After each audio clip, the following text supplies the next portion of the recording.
Driving home from her job as a professor at UNC Chapel Hill, Dr. Lynn Owens felt a surprise. In my car, driving down the highway, I just left campus, and all of a sudden I feel something moving on my foot. And I look down, and a squirrel is walking up my leg.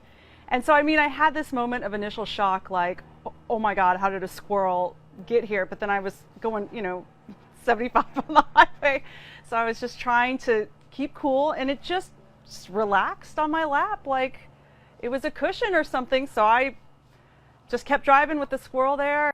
She thinks the squirrel may have gotten in her tote bag on campus, although that is still a mystery.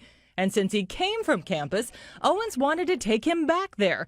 Only the release didn't go quite according to plan. I went to release the squirrel.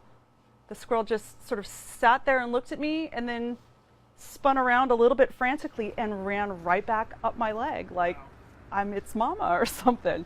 So I take the squirrel and I said, okay, buddy, you're free. Ran right back up my leg. So I started thinking, well, maybe this squirrel isn't ready to be out in the wild. I don't know, but I couldn't just leave it there. So I ended up taking it to my office. It was there on my shoulder during office hours.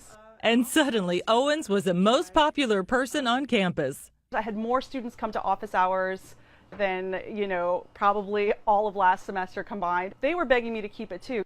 Her students weren't the only ones who wanted to keep the squirrel. Her two young girls were disappointed when he didn't come back home. They named him Mr. Nuts. And they're like, Mr. Nuts, he can live with us. He loves us. He's a great squirrel. But I don't have that kind of time. Wow.